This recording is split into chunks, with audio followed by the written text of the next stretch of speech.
26 December 2025 வெள்ளி புனித ஸ்தேவான் முதல் மறைசாட்சியினுடைய விழா நாளிற்கான நற்செய்தி வாசகம். மத்தேயு எழுதிய தூய நற்செய்தியிலிருந்து வாசகம். ஆண்டவரே, மாட்சி உமக்கு. அதிகாரம் 10, இறை வசனங்கள் 17 22 முடிய. அக்காலத்தில் இயேசு தம் திருத்துடர்களுக்கு கூறியது: எச்சரிக்கையாக இருங்கள், ஏனெனில் மனிதர்கள் உங்களை யூத சங்கங்களிடம் ஒப்புவிப்பார்கள். தங்கள் தொழுகை கூடங்களில் உங்களை சாட்டையால் அடிப்பார்கள். என் பொருட்டு ஆளுநர்களிடம் அரசர்களிடமும் உங்களை இழுத்து செல்வார்கள். இவ்வாறு யூதர்கள் முன்னும் பிற இனத்தவர் முன்னும் சான்று பகர்வீர்கள். இப்படி அவர்கள் உங்களை ஒப்புவிக்கும் பொழுது என்ன பேசுவது, எப்படி பேசுவதென நீங்கள் கவலைப்பட வேண்டாம்.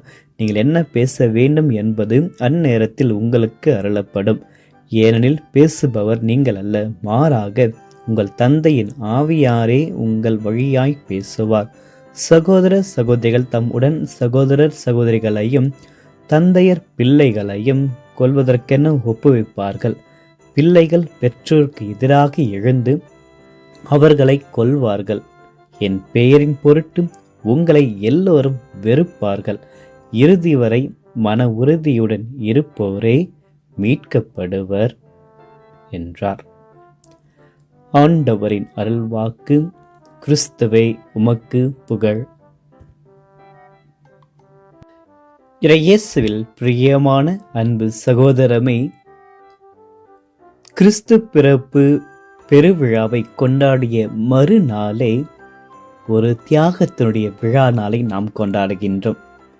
புனித ஸ்தேவான் அவருடைய விழா நாளை இன்று தாயாம் திரு அவை கொண்டாடி மகிழ்கின்றது. இதன் மூலமாக இயேசு கிறிஸ்துடைய பிறப்பானது வெறும் ஒரு அழகிய கனவு மட்டும் இல்லாமல் அர்ப்பணிப்பு நிறைந்த ஒரு வாழ்க்கையை தான் இன்றைய நாள் நமக்கு எடுத்து சொல்கின்ற ஒரு பாடம். பெத்லகேமில் இருக்கின்ற தொட்டியிலிருந்து கல்வாரியின் சிலுவையை நோக்கிய பயணத்தை இன்றைய நாளில் நாம் அழைக்கப்பட்டிருக்கின்றோம்.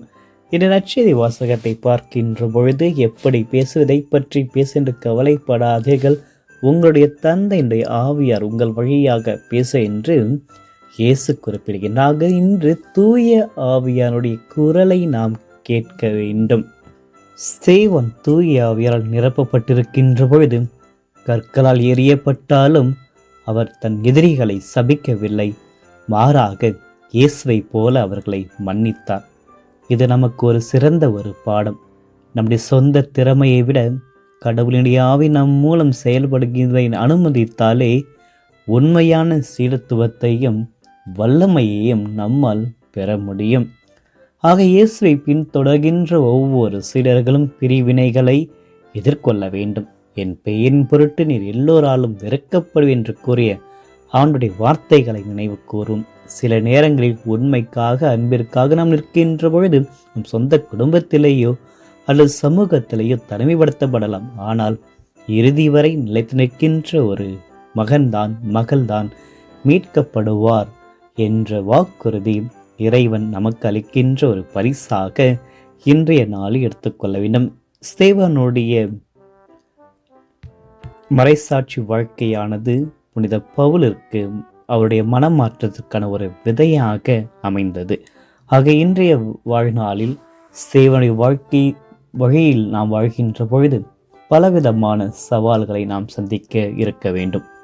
புனித ஸ்தேவான் வானம் திறந்ததை மட்டும் கண்டார். விண்ணகத்தை நோக்கி தன்னுடைய கண்களை உயர்த்தினார்.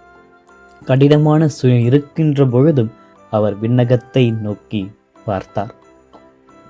தன்னுடைய உடல் கற்களால் காயப்பட்ட பொழுதும் விண்ணகத்தை பார்த்தார். விண்ணகம் அவருக்காக திறந்தது.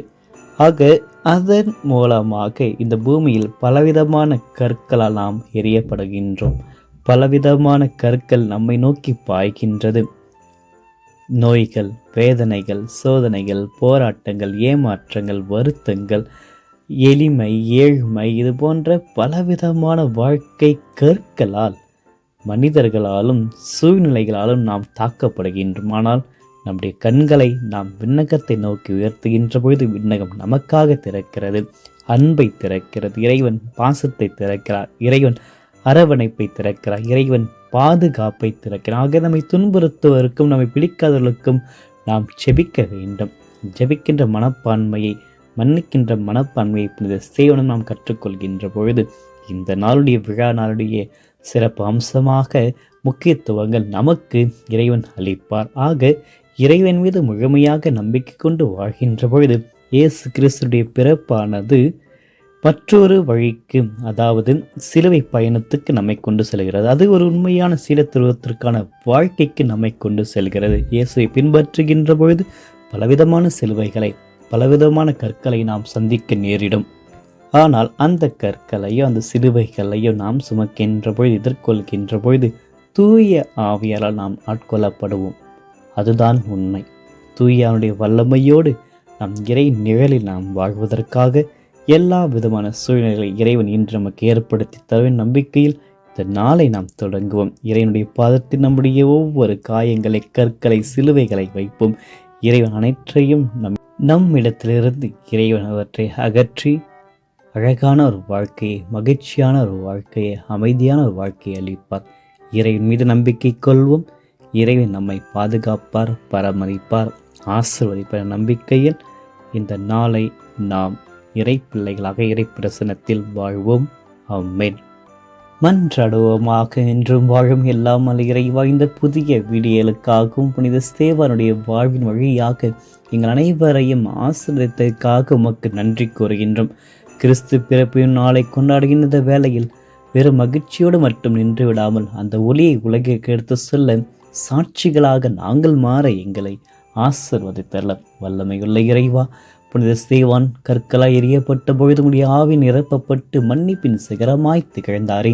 இன்று நாங்கள் தொடங்கும் இந்த நாளில் எங்களை சுற்றி உள்ள ஒவ்வொரு கசப்பு உணர்வுகளையும், கோபங்களையும் மற்றும் சவால்களையும் அன்பினால் வெல்லும் வலிமையை எங்களுக்கு தாரும். இதோ இயேசுவே, நீர் கூறியது போன்று இறுதி வரை நிலைத்திருப்பவரை மீட்கப்படும் என்று கூறிய அந்த வாக்கின் வழியாக இன்று எங்களுடைய வாழ்க்கையில் வருகின்ற போராட்டங்களை கண்டு நாங்கள் அஞ்சாமல் உம்முடைய தூய ஆவினுடைய துணையோடு உண்மையிலும் நேர்மை நிலைத்து நிற்க எங்களுக்கு அருள் புரியும். எங்கள் பேச்சிலும் செயலிலும் உம்முடைய அன்பு வெளிப்படட்டும். இந்த ஸ்தேவான் தன்னை கொன்றவர்களுக்காக ஜெபித்ததை போன்று இன்று நாங்கள் எங்களை வெறுப்பவர்களையும் நாங்கள் நேசிக்கவும், எங்களை துன்புறுத்தவர்களை மன்னிக்கவும் எங்களுக்கு பெருந்தன்மையான ஒரு இதயத்தை எங்களுக்கு தாரும். நாங்கள் சந்திக்கப் போகின்ற ஒவ்வொரு பிரச்சனைகள், ஒவ்வொரு நபர்கள் செய்யும் ஒவ்வொரு பணியிலும் உடைய திருமுகத்தை நாங்கள் காண செய்தரலும். வானத்தை திறந்து மகிமையை காட்டியதை போல இன்று எங்கள் இருண்ட வாழ்வுள்ள நேரங்களில் நம்பிக்கையின் ஒளியால் எங்களை ஆசீர்வதித்து எங்களுக்கும் ஒரு புதிய வழியை திறந்தரலும், புதிய வாழ்க்கையை திறந்தரலும் என்று நாங்கள் செபிக்க இருக்கின்ற ஒவ்வொரு கருத்துக்கள், ஒப்பு கொடுக்க போகின்ற ஒவ்வொரு கருத்துக்கள், எங்களுடைய மனதில் இருக்கின்ற ஏக்கங்கள், கவலைகள், கண்ணீர்கள் அனைத்தையும் உடைய பாதத்தில் வைக்கின்றோம். எப்பேற்பட்ட கற்களால் நாங்கள் துன்பப்படுத்தப்பட்டாலும், தாக்கி எறியப்பட்டாலும் ஆண்டவரை எங்களை அரவணைத்து காத்திரும். நீர் ஒருவரே எங்களுடைய நம்பிக்கை, நீர் ஒருவரே எங்களுடைய அரண், நீர் ஒருவரே எங்களுடைய கேடயம். எங்களை ஆண்டு வழிநடத்துகின்ற நல்ல ஆயனாக இருப்பவரே, எங்களை ஆசீர்வதித்து பலப்படுத்தி காத்தலும். உண்மையை நம்பியிருக்கின்ற பிள்ளைகளுக்கு உம்முடைய அருள் வரங்களை பொழிந்தரலும். தூய ஆவியினால் நீங்கள் அனைவரையும் நிரப்பியறலும். இன்று நாங்கள் உம்மை விசுவசிக்கவும், உம்மை அன்பு செய்யவும், அதே போன்று பிறரையும் நேசிக்கவும், அவர்களுக்கு உதவியாக இருக்கவும் எங்களுக்கு எல்லா கிருபையும் தந்தரலும். இந்த மன்றாட்டுக்களை எல்லாம் எங்கள் ஆண்டவராகி கிறிஸ்து வழியாக மன்றாடுகின்றோம். ஆமென். எல்லாமல் இறைவன் தந்தை, மகன், தூய ஆவியார் ஒவ்வொருவரையும் நிறைவாக ஆசீர்வதிப்பாராக. ஆமென்.